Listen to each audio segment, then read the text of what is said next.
Kalau karakternya merakyat, ya merakyat gitu. Nah, Nggak bisa dibuat-buat. Iya, nggak bisa. Hanya Kalau sementara mungkin bisa ya. ya bisa pakai metode bedak, ya kan?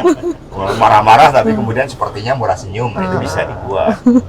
Ini ada terutama dengan dikaitkan dengan keluarnya Mas Budiman gitu. Apakah ada perubahan?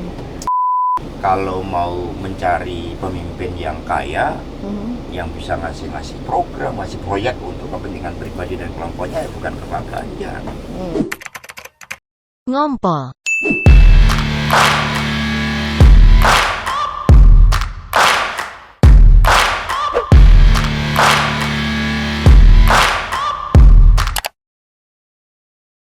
Hai guys, apa kabar lo hari ini? Kita tuh lagi ada acara baru nih hari ini. Namanya Ngompol.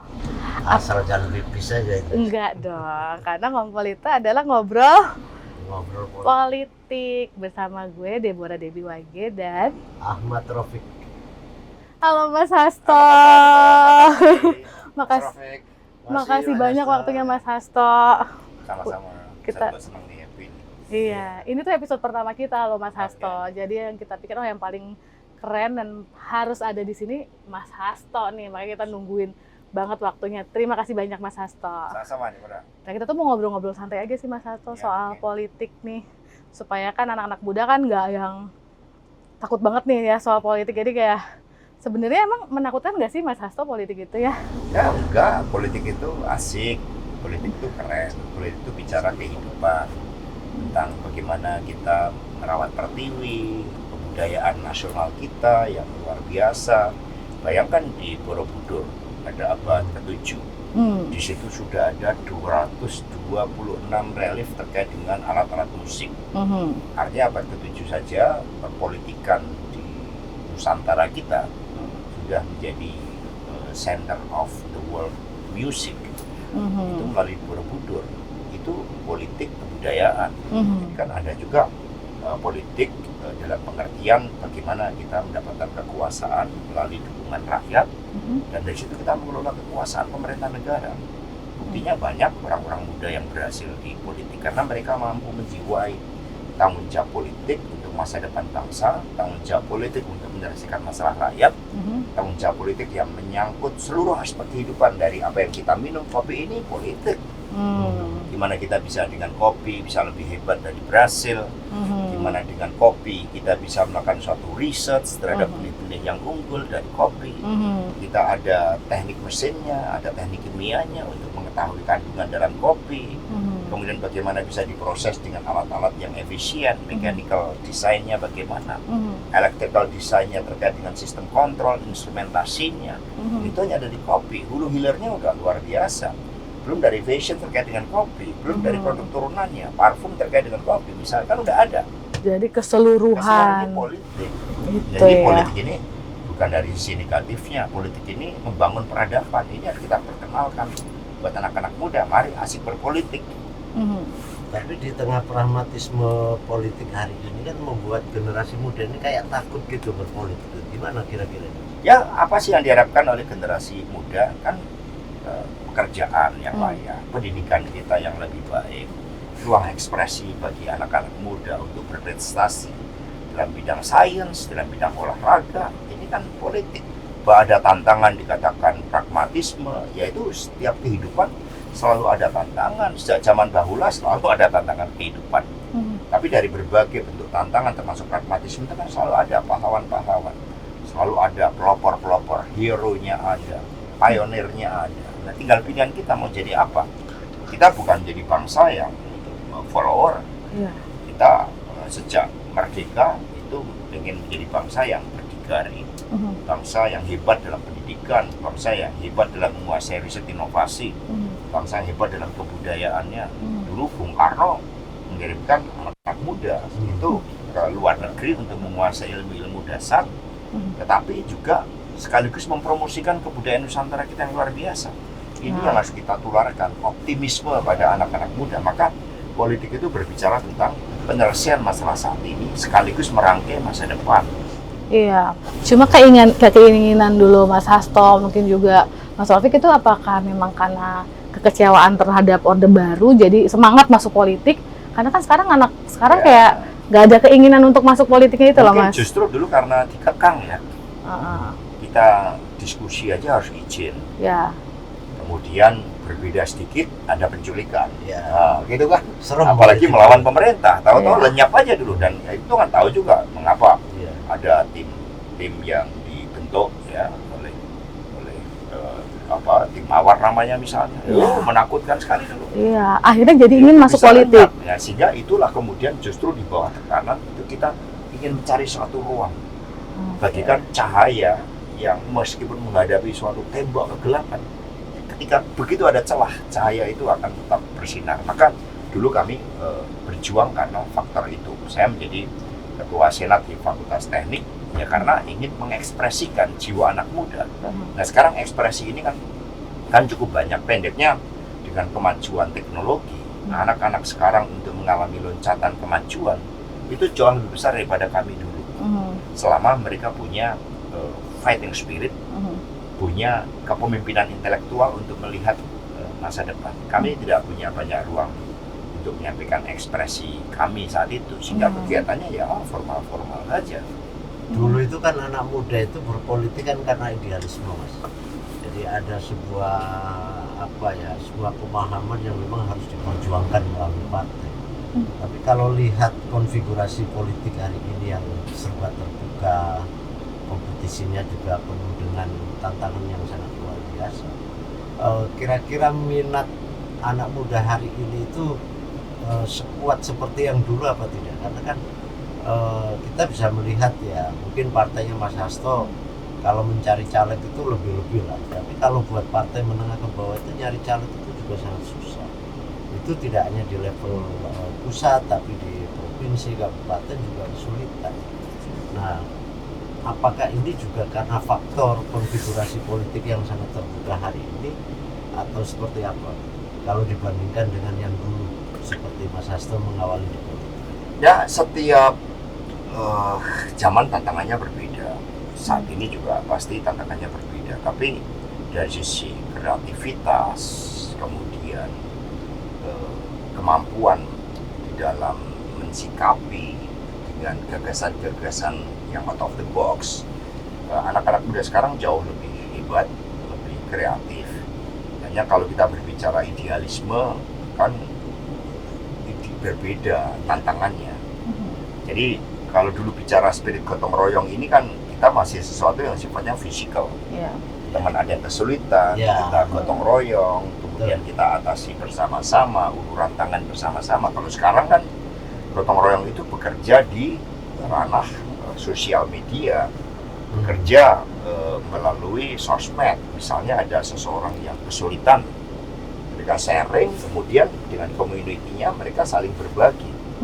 Gotong royong dalam knowledge, gotong royong di dalam bagaimana merancang suatu animasi yang menarik bagi anak-anak muda. Jadi tantangannya memang berbeda, tetapi kami melihat bahwa karena ini kita bangsa dengan nilai-nilai ketuhanan, kemanusiaan, kemudian persatuan, gotong royong, musyawarah, keadilan, anak-anak muda dengan caranya mereka memahami sendiri Pancasila itu di dalam dunianya. Hanya dunianya udah dunia virtual, dunianya dalam dunia main game bersama, gitu. Tetapi kalau sentuhannya pas, mereka juga bisa dibangun menjadi suatu spirit yang membangun kemajuan bagi Indonesia kita. Buktinya apa? Ada anak-anak muda yang tertarik dengan digital farming, ya, kemudian menggunakan ilmu-ilmu pertaniannya, mereka membangun network di situ.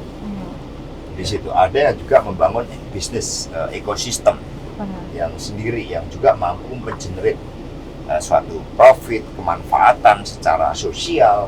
Itu banyak anak-anak muda yang kreatif sekali di situ. Dan kita lihat mereka menggunakan TikTok untuk memasarkan produk-produknya, gagasannya.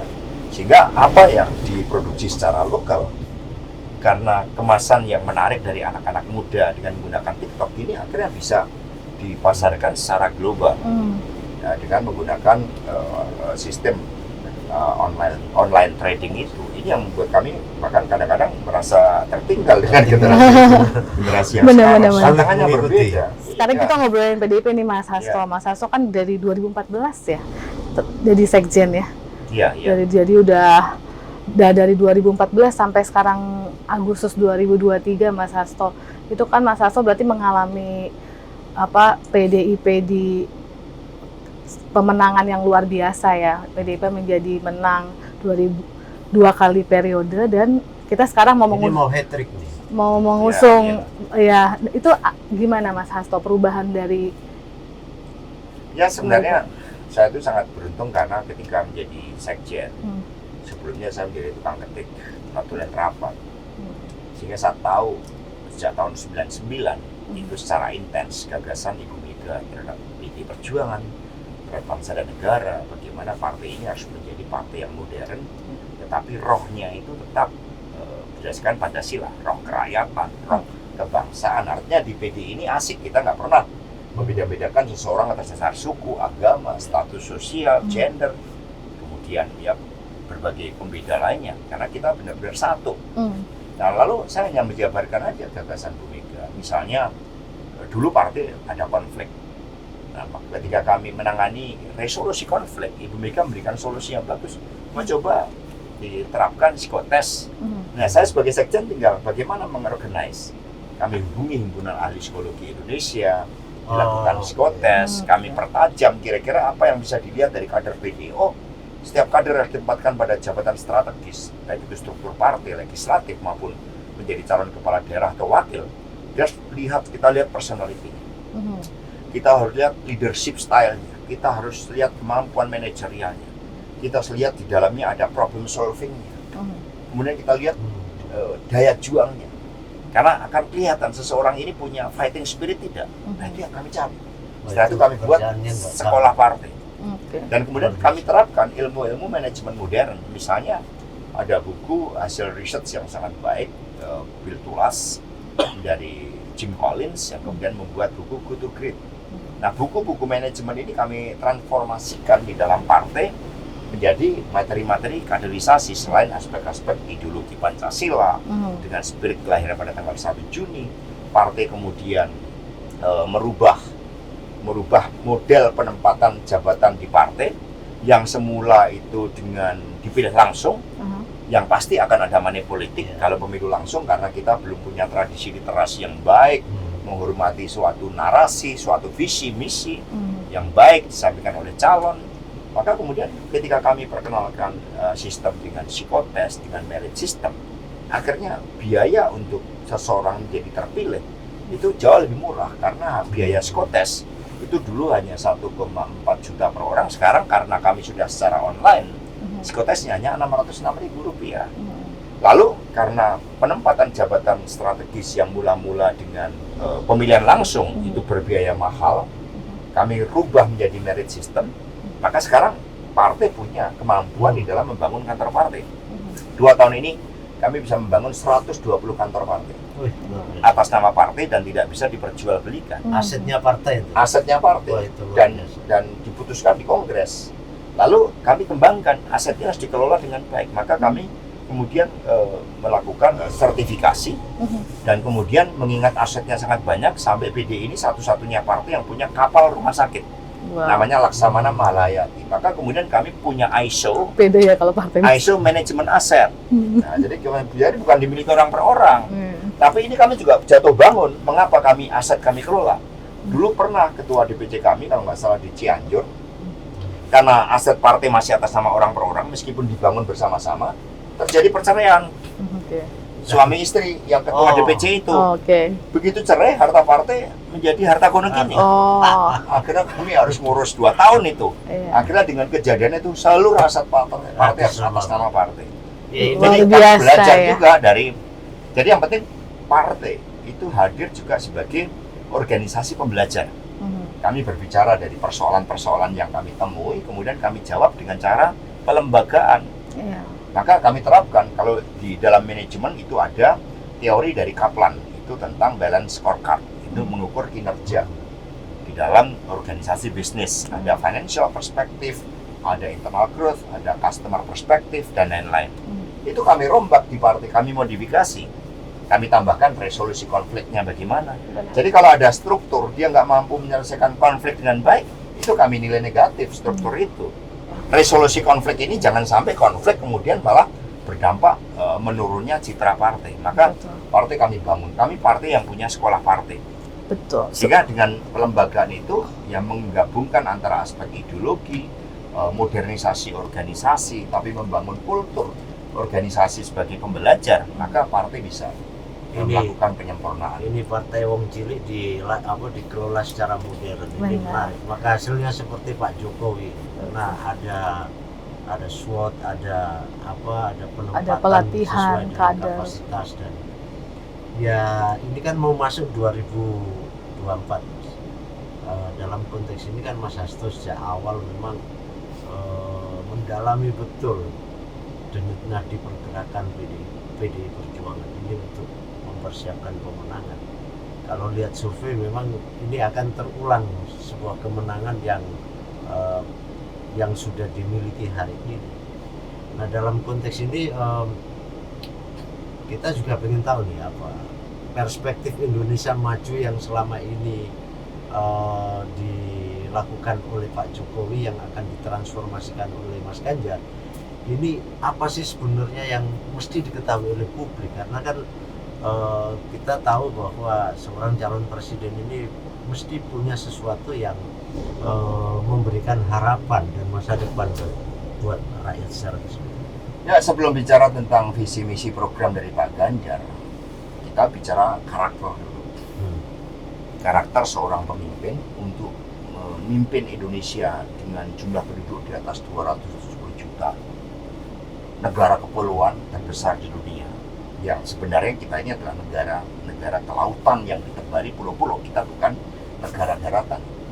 Nah, maka karakternya harus kita bangun atas dasar apa? Atas dasar ideologi. Ideologi kita apa? Pancasila. Apa itu Pancasila? Ya harus kita lihat sesuai dengan pidato lahirnya Pancasila yang disampaikan oleh Bung Karno. Itu contohnya apa? Prinsip ketuhanan. Apa sih ketuhanan ini? Negara menyembah Tuhan, bukan hanya orang per orang. Menyembahnya dengan cara apa?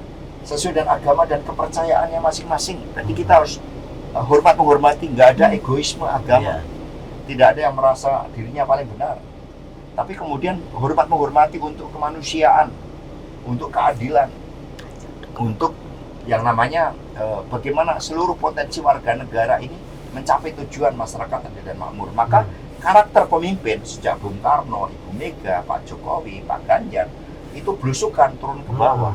Bu Mega dulu belusukan zaman Pak Harto.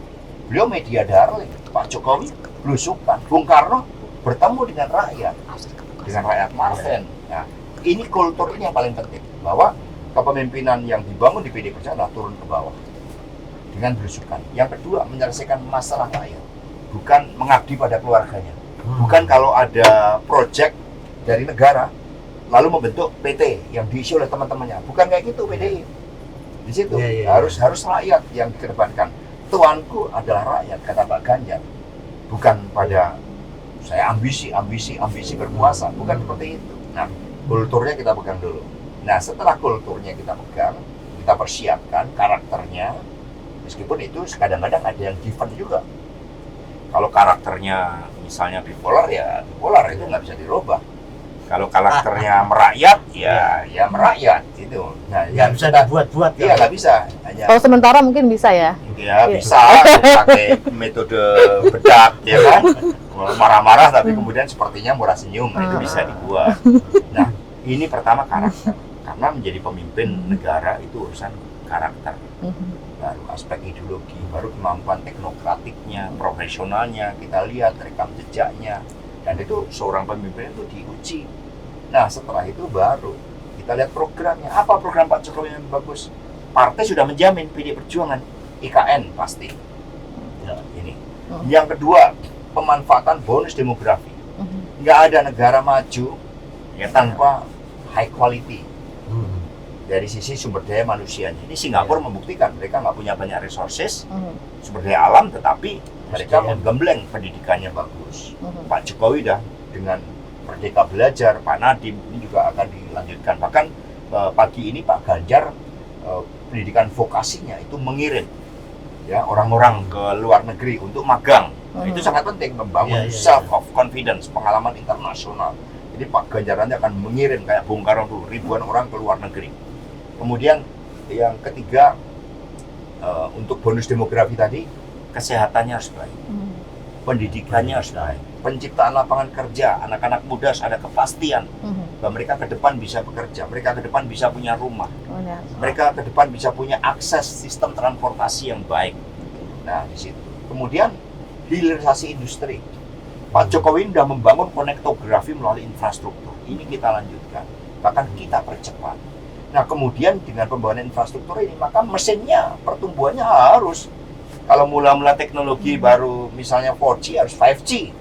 Kalau mesinnya dulu kita masih pakai mesin misalnya kijang, nah kijangnya harus kita tambah turbonya supaya kecepatannya bisa lebih tinggi. Kemudian konsolidasi industri, hilirisasi. Kita yang namanya bambu saja itu seorang warga negara asing bisa menyewa lahan, mengembangkan dengan kultur jaringan sehingga setiap 6 bulan bisa ekspor benih-benih bambu ke 4 benua. Itu hanya dari bambu saja, belum kopinya, belum CPO-nya, belum coklatnya, belum kelautannya yang bisa kita kembangkan. Itu topangannya harus research, topangannya harus ilmu pengetahuan dan teknologi, harus dikuasai. Topangannya SDM kita harus hebat, maka skala prioritas kita adalah pendidikan ini. Supaya ada link and match antara apa yang dilakukan oleh pendidikan dengan juga apa yang dibutuhkan oleh industri. Untuk menciptakan tenaga kerja kita di situ. Ini harus kita lakukan, pendidikan vokasi diperbanyak. Jadi hilirisasi industri kita lakukan, tapi memerlukan penopang dari tenaga kerja yang juga menguasai teknologi. Nggak bisa kita mau mempercepat pertumbuhan ekonomi kita 8%, kita masih modalnya pada karya. Nah, teknologi ini bisa mempercepat. Maka kita harus belajar dari bangsa lain, belajar Singapura, belajar dari Jepang, belajar dari Korea Selatan, belajar dari China. Di dalam semua negara maju, iya dong. Tapi di balik itu semuanya kan spirit. Betul. Nah, di luaran sana Mas Hasto, ini ada kesan bahwa Mas Ganjar ini akan meneruskan saja, sekedar meneruskan. Apa kesan itu dibenarkan? Apa ada sesuatu yang akan dilakukan sehingga apa yang menjadi tagline percepatan itu bisa terjadi? Meneruskan, mempercepat, karena rohnya sama, roh kepemimpinannya sama dengan Pak Jokowi sejak Bung Karno dulu.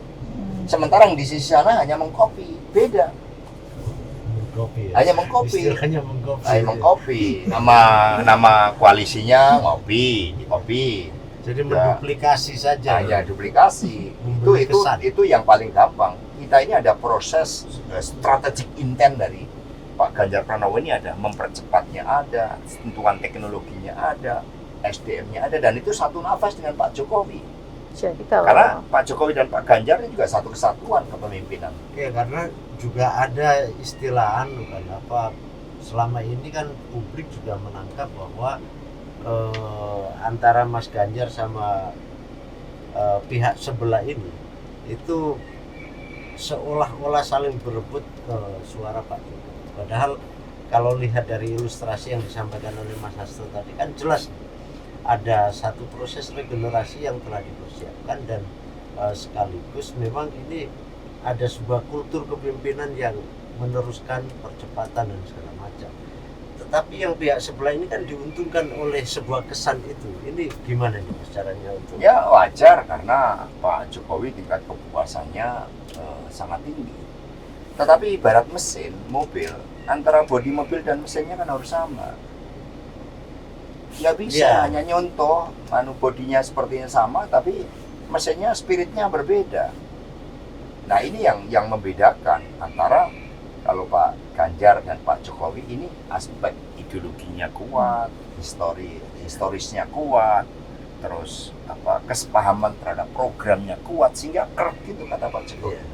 Kalau ini Pak Jokowi, ini Pak Ganjar kerek dan dampaknya mempercepat.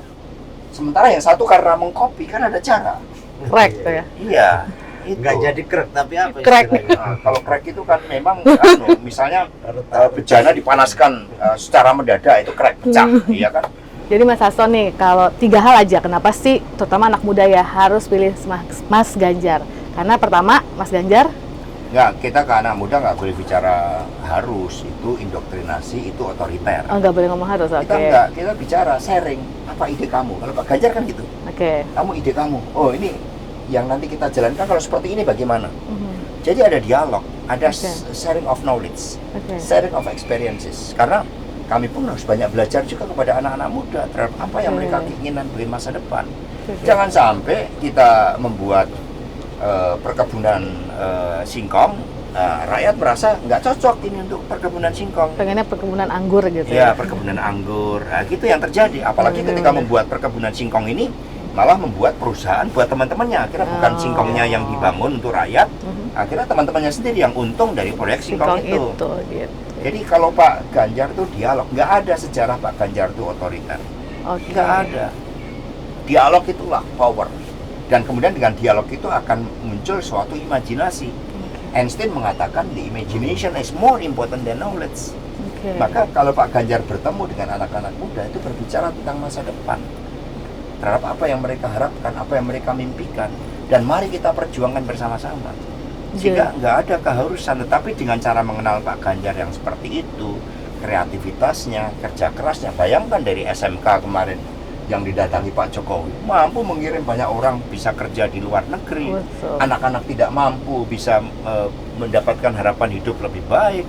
Itu baru satu dengan SMK, dengan mengentaskan kemiskinan yang tertinggi di antara provinsi yang lain, 1 juta kemiskinan. Ini kan artinya mengangkat harapan hidup dari rakyat yang di bawah menjadi kemudian punya peluang untuk bisa hidup lebih baik. Ini Pak Ganjar, nggak ada sistem yang otoriter, nggak ada. Apalagi marah-marah gebrak meja gitu, nggak ada, Iya, iya, iya. nggak ada. Sistem terbuka. Jauh dari kultur itu. Jauh, Benar, jauh. benar. Dialog kulturnya, Dialog, ya. dialog. Tetapi ketika harus tegas diambil keputusan, Pak Ganjar berani mengambil keputusan. Betul, betul. Tapi Pak Ganjarnya hormat pada kehidupan, Mhm. gitu. Cinta lingkungan. Ini kan anak-anak juga cinta lingkungan. Bukan merusak lingkungan. Bukan merusak lingkungan. Nah, Mas Hasto, ini kan kalau capres sudah Mas Ganjar lah ya. Final. Final. Nah, kalau bursa cawapres tuh ada bocoran nggak? Ya, nanti Paling kita nggak bayangan, tunggu, kita tunggu. kriteria. Ya pasti bisa bekerja sama dengan Pak Ganjar, saling melengkapi, mendongkrak juga upaya untuk kemenangan, kemampuan teknokratiknya, gitu. Terus kita juga melihat pergerakannya supaya satu, nggak boleh antara capres dan cawapres yang satunya ngalor, satunya ngidul, Nah, kan nggak boleh. Jadi dalam perspektif Mas Hasto ke depan ini, wapresnya Mas Ganjar ini akan diberikan wewenang dalam konteks ada pembagian tugas atau memang bagian dari kan kesan selama ini kan wapres ban serep. Nah, kira-kira visi percepatan ini kan butuh energi besar. Kira-kira positioning ke depan kayak apa nih? Perpaduan Ya, antara saling presiden wakil. melengkapi. Ya kalau kita kan berpolitik harus mengacu pada konstitusi Betul. bahwa wakil presiden itu membantu presiden. Nah, tapi presiden kan juga bisa memberikan suatu ruang lingkup penugasan. Zaman Ibu Megawati Soekarno Putri saat itu beliau mendapatkan tugas yang begitu banyak dari Presiden Gus Dur, menangani konflik, mengatasi Ya. krisis ekonomi, krisis sosial. Ada peran kuat, ada peran kuat. Tapi ini harus satu kesatuan. Mhm. Nggak bisa ini berbeda-beda. Visinya karena visinya yang ada adalah visi calon presiden. Nah, sehingga cawapres ini melengkapi. Misalnya di dalam kemampuan teknokrasinya. Bisa ada cawapres yang punya kemampuan di dalam mengedepankan persatuan. Maka fungsinya adalah membangun supaya seluruh elemen bangsa bersatu, punya spirit yang sama untuk maju. Tapi juga ada fungsi pengawasan misalnya. Tapi juga bisa executing dalam beberapa program-program yang sifatnya strategis. Itu juga bisa dilakukan. Ini penting kan? diketahui oleh publik biar para cawapres yang merasa Iya. cawapres itu juga kalau misalkan satu saat Mas Hasto nunjuk cawapresnya Mas Ganjar, mereka punya peluang untuk membangun bersama. Ya, mari kita lihat Betul. menteri aja misalnya. Iya. Menteri itu bukan sekedar pembantu presiden. Iya. Tapi menterinya adalah seorang berdasarkan konstitusi kita, seseorang yang menguasai hal ihwal pemerintahan yang dipimpinnya. Sehingga kalau menteri SDM, ya dia harus paham tentang energi lingkungan, yang pro lingkungan. Dia harus paham tentang hilirisasi dari batu bara, hilirisasi dari nikel. utilisasi dari berbagai komponen-komponen logam jarang misalnya, logam tanah jarang. Iya. Nah, ini harus dipahami sehingga oleh konstitusi dikatakan menteri adalah seseorang yang menguasai hal ikhwal kementerian dan BPD. Maka mereka adalah pemerintahan yang sehari-hari yang menjabarkan visi besar dari presiden. Itu menteri. Maka wakil presiden berdasarkan konstitusi membantu presiden dalam hal apa? Ya dalam ruang lingkup kewenangan presiden. Oke. Yaitu sebagai kepala negara, kepala pemerintahan. Itu tugasnya. Benar. Tapi tanggapan Mas, Bukan banser. Bukan banser. Iya. Itu penting. Gitu. ini kan lagi pada ini ya Mas Hasto, kayak Caimin bilang kalau nggak dapat posisi Wapres mungkin mau merapat, terus PPP mau bikin ini baru gitu. Dengan adanya pas kami sedikit tanggapannya nggak campur gimana? tangan ya, kedaulatan partai lain. Iya, Ya, setiap iya. partai kan tentu saja punya target optimum. Tapi kalau PKB nyebrang sini diterima. Dengan terbuka, karena aspek historisnya, kedekatan antara Caimin juga dengan Bu Mega, itu Iya, kan juga Caimin itu sangat selalu kuat. ikut kok, selalu ikut yang merah. Kenapa Iya. sekarang mesti berbeda hari Ya, ini?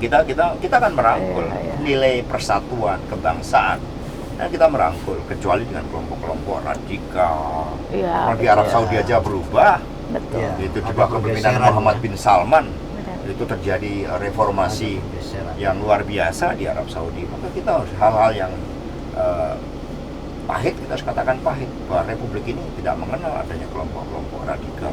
Kita lihat di Afghanistan, ketika Taliban menang, bayangkan tiba-tiba perempuan nggak boleh sekolah. Itu Jadi kita dia. bayangkan, kalau Indonesia perempuannya nggak boleh sekolah, kamu nggak boleh bahaya Aduh. sekali. wawancara Nggak seperti bisa ini. ikut. Nggak bisa di sini, nggak bisa ngobrol sama Mas Hasto. Nah, kita nggak kenal ekstremisme seperti itu, kita nggak Iya kenal. makanya.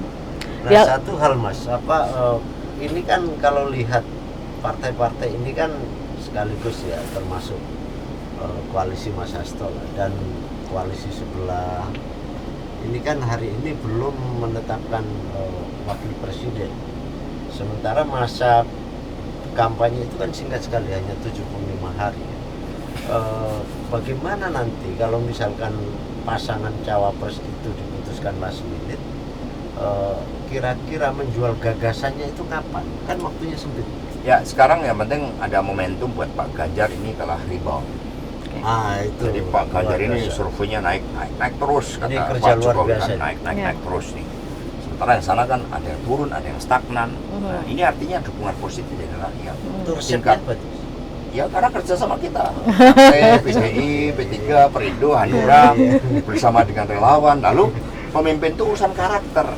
Apapun mau pakai bedak setebal apapun, kalau menyangkut karakter itu nggak bisa dibedakin. Gitu. Luntur ya. Iya, maka luntur kena hujan, kena panas. Jadi yang harus kita lihat itu karakter. Jadi momentumnya ini udah rebound Pak Ganjar ini. Maka kita semakin masih bergerak. Nanti akan naik. Sementara yang sana kan meskipun udah mengerahkan mesin-mesin Mesinnya banyak loh Mas robot Hasto. sosmednya kan dikerahkan itu. Saya dengar ada yang dari luar negeri banyak lah. Kalau kita kan khas Indonesia. Mesinnya ya rakyat Indonesia yang pro karena karakter Pak Ganjar baik, keluarganya baik. Nggak pakai mesin yang dibayar dengan iklan 50 miliar per bulan misalnya. Ya, kita Pasti. duitnya dari mana? Orang Pak Ganjar ini anti korupsi, orangnya sederhana. Daripada dipakai itu, mendingan buat mendirikan SMK. Kalau Pak Ganjar kan, bayangkan Gampang kalau sekali. untuk iklan di sosmednya saja mencapai begitu besar, konon ya, mencapai jumlah segitu kan. Kalau Pak Ganjar mendingan buat nyekolahkan anak-anak kurang mampu, di SMK kan dulu, habis itu dikirim ke luar negeri. Mereka punya kehidupan yang lebih baik, bisa membantu orang tuanya.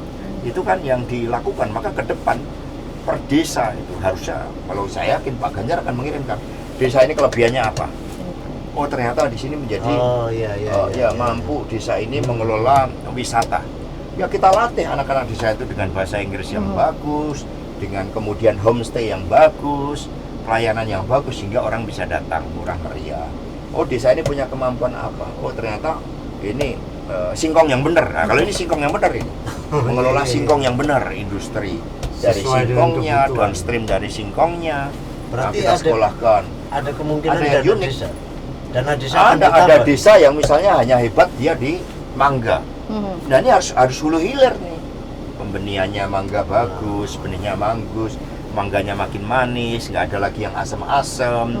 Terus kemudian pengolahan dari mangga itu untuk menjadi jus, Ini harus dikembangkan Iya. desa-desa mandiri. Betul. Ada desa Ada yang value added iya, ya. ada added value yang Jadi, berkembang di desa itu. Ada desa yang merupakan coklat, penghasil coklat. Nah, ini kita kelola dengan baik, teknologi untuk pengolahan berarti coklat. kan konsekuensinya dana desa bertambah dong Mas. Ya, bukan pada bertambahnya, yang penting desa itu unik. Desa ini menjadi pusat pertumbuhan ekonomi. Desa ini menjadi klaster juga, ekosistem bisnis juga. Kalau Pak Ganjar karena rajin turun di desa, usianya masih Iya. muda, mana ada yang namanya kelanjutan Pak Jokowi Oke. untuk berkemajuan. Pak Ganjar bulan Oktober tahun depan 55. Masih Presiden muda Republik sekali. Indonesia ini, mohon maaf, yang tertua itu adalah Pak Habibie. Mhm. Ketika dilantik ya, 63 tahun. Kalau Bung Karno 44 tahun jadi presiden. Kemudian kalau Pak Harto 46 tahun. Bu Mega dan Pak SBY 55 tahun. Pak Habibie 63. Mhm. Yang mau mencari kelanjutan Pak Jokowi, ya cari Harus yang mohon punya maaf ya, energi besar mohon ya. maaf yang punya energi besar. Mhm. Iya. Dan itu ada di Pak Ganjar. Hari Ya. ini. Clear, Oh. clear. Kalau dengan poros baru, misalnya PPP dengan Nah, porosnya, Nasdem, nggak usah lah ya. poros rakyat aja. Berarti tidak khawatir sama Nanti kalau sekali. ini karena kita terus bergerak, Pak Iya. Ganjar makin naik. Iya. Nah, yang lain juga gabung. Iya. Itu hukum elektoral. Otomatis ya. Mas- Yang penting sekarang Benar. kita kerja dan kita meyakini. Saya ini meskipun modal Pak Ganjar terbatas karena beliau dari kita kalangan kita semua, Pak Ganjar ini dari rakyat biasa Dan nggak pakai konsultan asing. dan nggak pakai Eh. konsultan asing. Pak Ganjar ini meskipun modalnya terbatas, melihat pemimpin itu gampang aja. Bukan dilihat dari berapa jumlah uangnya, berapa timnya. Ya jumlah uang kalau uangnya buat uangnya pribadi. Kalau uangnya dari hasil korupsi misalnya, buat apa? Memanipulasi rakyat. Pak Ganjar kalau turun itu rakyat spontan datang, histeris. Iya. Pak Ganjar kayak ketemu Pak Jokowi persis. Nggak ada rekayasa. Nggak ada rekayasa, saling salaman, euforianya ada. Sehingga pemimpin itu pada masalah karakter. Pemimpin itu bukan pada dia bisa membeli apa, dia bisa memobilisasi siapa, dia bisa merekrut siapa dengan diiming-imingi dana, dipecah yang lain. Mhm. Pemimpin itu pada karakter. Apakah dalam dirinya mengalir suatu empati kepada rakyat? Apakah dalam dirinya mengalir suatu tanggung jawab bagi rakyat? Itu pemimpin. Dan kami yakini ada di Pak Ganjar. Perindo meyakini, P3 meyakini, Kita Hanura, yakin kalau relawan kita- yang ribuan itu Iya. meyakini. Cocok. Betul. Jadi kita tinggal menatap kemenangan ke depan untuk Mas Ganjar. Amin. Ya. Nah Mas Hasto, kalau balik lagi sedikit ke PDIP, PDIP kan memang partai pergerakan lah ya, betul-betul menggerakkan orang ingin bergabung tuh karena ingin melawan rezim lah ya. Zaman aku muda juga aku ikut-ikutan tuh Mas Hasto, kampanye-kampanye PDIP waktu zaman masih 3 partai. Nah pada saat ini kan PDIP bisa dibilang menjadi partai yang berkuasa ya, partai berkuasa. Nah Pemenang. partai pemenang yang menjadi partai Iya, yang iya, punya penguasa. berkuasa. Nah, ini ada ini nggak sih dengan terutama dengan dikaitkan dengan keluarnya Mas Budiman gitu. Apakah ada perubahan? Oke, ya. Ya orang boleh dong mau keluar kalau udah misalnya harapannya nggak cocok. Kan kita ini kan berpartai ini kan berdasarkan kesukarelaan untuk menyatukan diri pada kepentingan yang lebih besar. Jadi kita sekarang fokus pada kemenangan Pak Ganjar saja. Yang penting Pak Ganjar ini baik. Kalau mau mencari pemimpin yang kaya, yang bisa ngasih program, ngasih proyek untuk kepentingan pribadi dan kelompoknya, ya bukan ke Pak Ganjar. Oke. Tapi kalau pengen tahu masa depan Indonesia yang lebih baik dengan perjuangan bersama, ya ada di Pak Ganjar. Jadi PDI Perjuangan meskipun kami menang pemilu 2 kali, itu kan karena rakyat yang bantu kami. Oke. Maka kami juga turun ke bawah.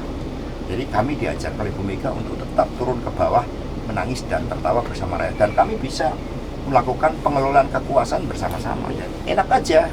Ya, merasa bersama PD itu enak. Jadi tidak Happy. Kita nyaman. nggak modal monopoli. Tertekan gitu. Mana ada PDI Perjuangan di dalam mengelola APBN, menterinya membentuk perusahaan yang diisi teman-temannya. Nggak ada. Nggak ada. Berarti kalau di sini nggak ada, sebelah ada dong. Oh, kan ada. Iya. Ini kan terbuka Iya, aja iya, kita. iya. Kan ada PT Teknologi Militer Indonesia, ada PT Agrinas. Ini kan kita terus terang aja sebagai pembelajaran kepada rakyat. Sehingga kalau mau ikut Pak Ganjar, ya Pak Ganjar nggak akan model. di dalam mengelola anggaran, kemudian membentuk PT yang diisi oleh teman-temannya hanya karena balas jasa. Ini anggaran untuk rakyat, ya untuk rakyat. Nah mungkin ada Bukan untuk dibagi-bagi. yang kemudian silau dengan itu. Nah sehingga kemudian menyatakan, ya buat kita nggak apa-apa. Orang kita juga nggak baper. Tapi Mas, ini kan yang Ini bagian dari konsolidasi partai ya nggak? Iya. betul. Iya. Nah, tapi kan isu sebelah sana kan itu kan memang pelanggaran HAM. Apakah dengan masuknya Mas Budiman itu jadi mengurangi yang dilanggar HAM-nya gitu ibarat ya? Sudah masuk ke situ, ada kerisauan nggak? Ya Bung Yunarto kan justru malah mengatakan itu malah membangkitkan Oke. pemahaman berapa apa yang terjadi Kenapa dulu pada saat diametral itu. menjadi itu? Oke. Itu berarti ada sesuatu nih, berarti ada sesuatu yang mau ditutup-tutupin ini. Gitu. Ada kecurigaan besar. Iya ada istilahnya kan ada yang mengatakan ini politik untuk bersih-bersih, untuk menutupi sesuatu. Kan ada dialektika. Jadi biarlah rakyat yang menilai. Kami hormati pilihan dari saudara Budiman, ya monggo memilih. Kami tetap turun ke bawah saja. Kami fokusnya memenangkan Pak Ganjar. Yang lain mau strategi kasih iming-iming supaya ada yang pindah. Ya minimal ya buat kami itu justru menambah semangat juang bagi kami bahwa ada yang merasa khawatir dengan hadirnya Pak Ganjar yang ketika turun itu rakyat berbondong-bondong. Ada yang khawatir lalu cari dibujuk, kamu mau pindah enggak? Kamu mau pindah enggak? Itu kan artinya mereka khawatir dengan melihat sosok Pak Ganjar yang seperti itu, dengan harapan dengan membujuk kalau berpindah itu lalu seperti dibangun sepertinya terzolimi. Kapan kami menjolimi? Kami berikan ruang yang besar untuk berekspresi. Buktinya ya, saya pribadi kan modalnya laptop dipercaya jadi sekjen. 9 Pak Eri tahun Cahyadi, Wali Kota Surabaya itu PNS, diberikan kesempatan Bu Risma, itu juga dari kalangan biasa diberikan kesempatan jadi wali kota.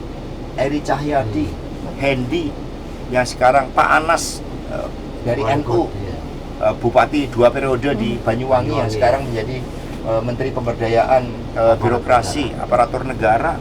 Ini kan dari kalangan biasa. PDI Perjuangan itu membuat rakyat dari kalangan biasa.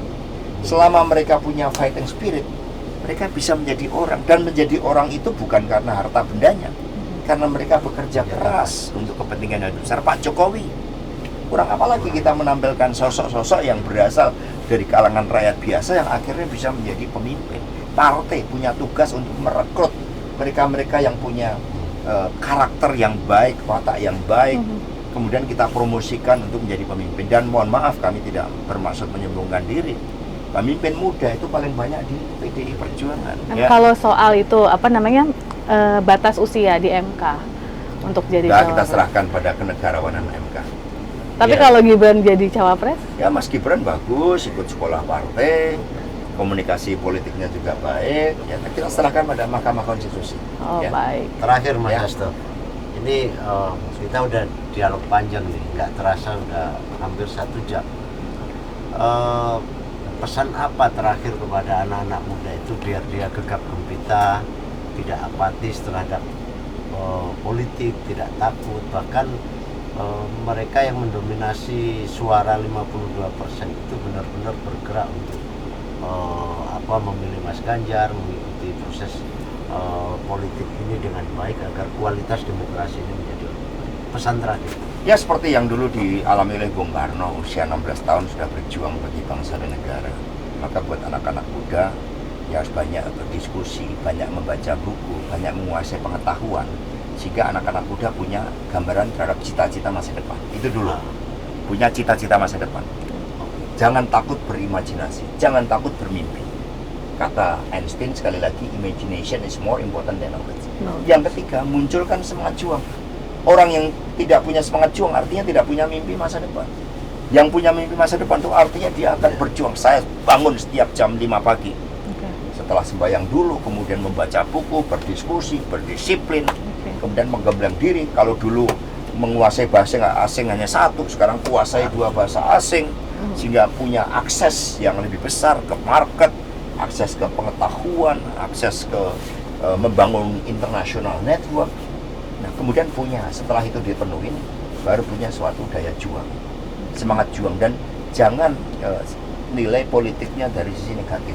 Semua ada plus minusnya di situ. Mari kita lihat hal-hal yang positif, dan kemudian jangan gadekan masa depan kita pada sosok pemimpin yang memiliki rekam jejak yang buruk, sosok pemimpin yang tidak mau bekerja keras, sosok pemimpin yang tidak memiliki rekam jejak yang baik, yang hanya fotokopi. itu aja. Closing. Ya guys, tuh jadi kita intinya jangan lihat politik dari sisi jeleknya aja. Jadi kalian tuh punya cita-cita, dan inget imajinasi lebih penting daripada pengetahuan, dan terakhir punya daya juang gitu kira-kira Iya, Mas punya Hasto spirit, ya. yang fighting spirit. Thank you so much Mas Makasih, Mas Hasto. Hasto. Terima kasih, luar biasa. Makasih. Bye guys. Bye.